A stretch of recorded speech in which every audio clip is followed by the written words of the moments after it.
Hello बच्चों, मैं हूँ आपकी प्यारी आरुषि दीदी, आपकी आरुषि मैम। तो आज मैं शेयर करने वाली हूँ मेरी प्यारी सी छोटी सी नीट की जर्नी आप लोगों के साथ। तो आइए शुरू करते हैं। तो मैं अपने स्कूल टाइम से स्टार्ट करूँगी। मैं एक मिशनरी स्कूल में थी। मिशनरी स्कूल में क्या होता है, पढ़ाई पर बहुत इंपॉर्टेंस दी जाती है, मतलब अकेडमिक्स बच्चों का बहुत ज़्यादा ध्यान दिया जाता है। तो मैं पढ़ाई में शुरू से एक अच्छी स्टूडेंट थी। मैं ये तो नहीं कहूँगी कि मैं बहुत ज़्यादा ओवर ही एक्सेप्शनल बच्ची या बहुत ज़्यादा एक्सट्रीम टॉपर थी। I was a good student, मतलब बहुत ज़्यादा ओवर इंटेलिजेंट नहीं बट अ गुड स्टूडेंट। अब ऐसे कर करके मेरा स्कूल टाइम चला, मेरी 9-10th आ गई। 9-10 में मैंने रियलाइज़ किया कि यार साइंस में मुझे बहुत इंटरेस्ट है, मेरे साइंस में ही सबसे बेस्ट मार्क्स आते थे। तो मैंने डिसाइड किया कि मैं 11th क्लास में पीसीबी लूँगी। मेरी मैथ्स बहुत ज़्यादा वीक थी, तो पीसीएम लेने का तो कोई चांस नहीं था, तो मैंने पीसीबी ले ली। अब पीसीबी ले ली तो ऑफकोर्स उसके साथ पहला दिमाग में मन में ये आता है कि मैं तो डॉक्टर बनूंगी। अब डॉक्टर बनेंगे तो फिर मुझे रियलाइज़ हुआ कोचिंग सेंटर ज्वाइन करना पड़ेगा। तो मैंने क्या किया, मेरी सिटी में कोई बहुत ज़्यादा बड़े कोचिंग सेंटर्स तो उस टाइम थे नहीं, तो मैंने अपनी सिटी के अंदर एक छोटा सा लोकल इंस्टीट्यूट था जिसमें हम एक बैच के अंदर 50-55 बच्चे थे, वहाँ पे मैंने एडमिशन ले लिया। अब मैं क्या रेगुलर स्कूल गोइंग थी, मतलब सुबह स्कूल जाती थी और शाम को मैं कोचिंग जाती थी। अब मैं क्या हुआ, मैंने शुरू में होता ना वो नया जोश होता है, कोचिंग में ले लिया एडमिशन, अब तो मैं बहुत ज़बरदस्त मेहनत करूंगी, एकदम फोड़ डालूंगी, रोज़ जाऊंगी, छुट्टी नहीं लूंगी, टेस्ट वेस्ट नहीं छोड़ूंगी। ऐसा ही मेरे अंदर जोश था, ऐसा ही आप लोगों में भी होता होगा। फिर क्या हुआ कि मेरे को बायो और केमिस्ट्री तो अच्छी लगने लगी, मैं पढ़ने भी लगी, मेरे को मज़ा भी आने लग गया। पर फिजिक्स पता नहीं जैसे शुरू हुई मेरे सब ऊपर से निकलने लगा। मेरे को लगा यार हो क्या रहा है मेरे साथ। तो मैंने फिर भी कोशिश करी कि मैं फिजिक्स पढूं, बट वो मेरे ऊपर से ही निकलती गई। तो मैंने क्या करा, फिजिक्स को करनी बंद कर दी, सिर्फ बायो और केमिस्ट्री पढ़ने लग गई।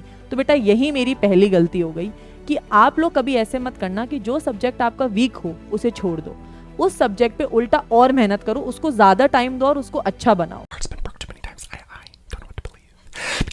अब मैं क्या करती थी, सिर्फ उसको छोड़ दिया तो वो बिल्कुल नीचे आ गया, बाकी सब्जेक्ट अच्छे चल रहे थे पर वो बेकार हो गया। अब यहाँ पे मेरी पहली गलती ये होने के बाद मैंने क्या करा, ये तो गलती करी पर उसके अलावा जैसे आपको कुछ समझ नहीं आ रहा तो कायदे से आपको डाउट्स पूछने चाहिए। मैं डाउट्स भी नहीं पूछती थी। मुझे लगता था कि अगर मैं डाउट पूछने गई तो टीचर बोलेगा अरे तुमको ये बेसिक भी नहीं आता क्या, अरे तुम्हें, और उन्होंने मुझसे कोई उल्टा कुछ पूछ लिया और मुझे नहीं आया तो फिर मेरी तो इंसल्ट हो जाएगी। समझ गए? बत्तू कहीं के। तो इस डर में मैं ना डाउट्स भी नहीं पूछती थी। तो ये मेरी दूसरी गलती थी। तो यहाँ आप ये 2 इंपॉर्टेंट लेसन सीखिए। बेटा कभी शर्म मत खाओ, फुल एकदम बेफिक्र होकर डाउट्स पूछा करो। बेटा आपने पैसे दिए कोचिंग में, टीचर्स आपको इंटरेस्ट से पढ़ा रहे हैं, उनका पूरा सपोर्ट है, तो क्यों नहीं पूछना, डाउट्स पूछने ही चाहिए। तो यहाँ पे ये वाली चीज हुई। उसके बाद पहला टेस्ट हुआ। अब पहले टेस्ट में आप देख लो 50 बच्चों में भी मेरा टॉप 20 में रैंक नहीं था, तो मैं काफी डिमोटिवेट हुई। अब मेरे साथ जो स्कूल में बच्चे थे, जो जिनके मार्क्स मुझे स्कूल में कम आते थे, उनके कोचिंग में मेरे से बहुत अच्छे मार्क्स आ रहे थे, तो मेरे को और डिमोटिवेशन हो गया।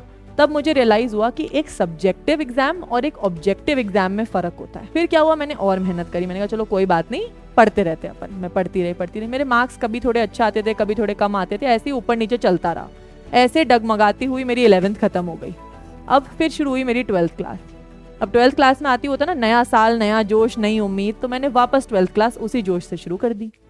अब 12th क्लास शुरू करने के बाद क्या हुआ, मैंने रेगुलर पढ़ने लगी। मैंने फिजिक्स को भी बहुत इंपॉर्टेंस देनी शुरू करी। मैं फिजिक्स भी रोज पढ़ने लगी। अब जैसे ही 5-6 महीने गुजरे, सितंबर आया, मेरे को डर सताने लगा कि ओ माय गॉड बोर्ड्स आने वाले हैं। अब बोर्ड्स क्या होता है, उस टाइम बहुत इंपॉर्टेंट है, क्योंकि उस टाइम अगर आपको मेडिकल के अलावा किसी चीज में एडमिशन चाहिए तो बोर्ड्स के थ्रू ही होता था। अब तो आप लोगों के साथ एक बेनिफिट हो गया कि अब तो क्या एंट्रेंस एग्जाम के थ्रू एडमिशन होते हैं, बोर्ड्स के थ्रू नहीं होते। फिर क्या हुआ, मैं क्या थोड़ी डगमगा गई। उस टाइम मेरी तैयारी डगमगा गई और फिर मैं क्या बोर्ड्स के लिए पढ़ने लग गई। मैंने बोर्ड्स में पढ़ाई करी, मेरे बोर्ड्स में अच्छा स्कोर आया। उसके बाद मेरा नीट का एग्जाम हुआ।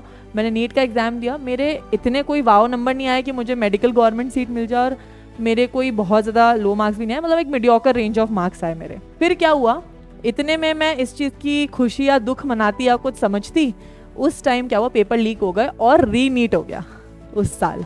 अब क्या हुआ, री नीट हुआ तो मेरे घर वाले बोले कि बेटा आपके लिए अपॉर्चुनिटी आई है, आप इसको वापस से करो, अच्छे से आपको दोबारा मौका मिल रहा है। तो पर मैं उतने अच्छे से मेहनत नहीं कर पाई, क्योंकि मेरा माइंडसेट क्या था, नीट देने के बाद मैं फ्री हो जाऊंगी एकदम, पर वापस पढ़ना था तो मैं उतनी स्पीड से पढ़ नहीं पाई, तो मेरे री नीट में और भी कम नंबर आ गए। फिर क्या हुआ, अब मैं अपना रैंक तो क्या बताऊं, उतना अच्छा नहीं था कि मेडिकल गवर्नमेंट एमबीबीएस सीट मिले, बट हाँ उतना था कि मुझे एक अच्छे कॉलेज में डेंटल सीट मिल गई। तो मैंने सोचा कि इसको ले लेते हैं। अब उसको लेने से पहले ही मेरे मन में 10 थॉट आने लगे कि सब लोग क्या बोलेंगे, तो मैं सबको क्या बोलूँगी, मैं तो तैयारी कर रही थी, मेरा हुआ नहीं, क्या बोला जाएगा। तब मेरे पापा ने मुझे एक चीज़ बोली कि बेटा ऐसा कुछ भी नहीं है, तू कुछ मत सोच, जो कर रही है उसमें बहुत अच्छा कर और मन लगा के कर, बस। तो मैंने उसी दिन सोचा कि अब मैं इसमें आ गई हूँ, that is bachelors of dental surgery, इसको मैं बहुत दिल से करूँगी। मैंने बहुत अच्छे से मेहनत करी, मैंने एट द एंड मेरा कॉलेज टॉप किया, I top my college, I top my university and I made my parents proud. उसके बाद मैंने एक चीज़ रियलाइज़ करी कि जिस चीज़ के लिए आप मेहनत करते हैं वो चीज़ आपको डेफिनेटली मिलती है। और मेहनत बेटा आज नहीं तो कल करनी ही पड़ेगी। आप सोचोगे कि यार मेरे को ये नीट वीट की पढ़ाई नहीं हो रही, तो बेटा कोई बात, अगर अब नहीं पढ़ोगे तो बाद में पढ़ना पड़ेगा, कॉलेज में मेहनत करनी पड़ेगी। कॉलेज में मेहनत नहीं करो तो ज़िंदगी में जॉब में मेहनत करनी पड़ेगी। मेहनत तो eight the end of the day करनी है, वो कभी बंद नहीं होगी। अब यहाँ पे बहुत बड़ा सवाल आता था कि मैम आपके साथ कभी ऐसा होता था कि लोग क्या कहेंगे? होता था, बहुत लोग पूछते थे कि एग्ज़ाम में क्या हुआ, इसका क्या हुआ, इसने एडमिशन कहाँ लिया। बेटा देखो, लोगों का काम है बोलना, वो तो बोलेंगे, भले ही आपका MBBS में हो चाहे ना हो, तभी भी लोग बोलेंगे ही। ये लाइफ लॉन्ग चीज़ चलेगी, ठीक है, कि पड़ोसी क्या बोल रहे हैं, रिलेटिव्स क्या बोल रहे हैं, तो ये चीज़ सोचना छोड़ दो। Do what you like, that what I did. I am professionally a dentist and bye passion I am a teacher. मेरे को क्या कॉलेज टाइम से पढ़ाने का बहुत शौक था, इवन स्कूल टाइम से मैं मेरे कलीग्स को और मेरे साथ में जो मेरे स्टूडेंट्स थे उन सबको पढ़ाती भी थी, तो मुझे अच्छा लगता था, and then I did what I like. तो आप भी बेटा वही करो जो आपको अच्छा लगता है। सबसे पहले अपने गोल को पसंद करना शुरू करो। वो कहते हैं ना, एक शाहरुख खान का डायलॉग है, जिस चीज़ को पाने की चाह रखते हैं उसको पूरी चीज़ को मिलाने के लिए पूरी कायनात साथ देती है आपका। तो ये एक मूवी का डायलॉग डेफिनेटली है, बट ये बहुत सच भी है। अगर आप इस चीज़ के लिए मेहनत करोगे तो I assure you will crack it. आज नहीं तो कल आपको अपना गोल अचीव होगा। और अगर नहीं भी होता तो बेटा हर किसी के लिए लाइफ में एक अच्छी चीज़ बनी होती है, एंड आपके लिए भी बनी। आजकल क्या बच्चे बहुत डिप्रेशन और एंजाइटी और स्ट्रेस में चले जाते हैं कि हमारा हुआ नहीं तो अब हमारा क्या होगा। बेटा अगर दुनिया में ऐसे ही सब करने लग गए तो बाकी प्रोफेशंस तो बंद ही हो जाएंगे। तो ऐसा नहीं होता, हमेशा मोटिवेटेड रहो, खुश रहो, अपनी मेहनत पूरी दो। बस एंड में ये नहीं लगना चाहिए कि यार मेरी मेहनत में कहीं कमी रह गई, मतलब ये होता है ना रिग्रेट, वो नहीं होना चाहिए। फिर चाहे हो नहीं हो, अपनी मेहनत पूरी दो, ठीक है, वो आप दोगे तो I assure you will definitely get selected. And yes, I hope आप इस जर्नी से इंस्पायर हों, मोटिवेशन लें और अच्छी बातें पकड़ें एंड अपनी गलतियों से सीखें एंड मेरी गलतियों से भी सीखें। सो ऑल द बेस्ट बच्चों, and I hope you crack NEET. Thank you everybody.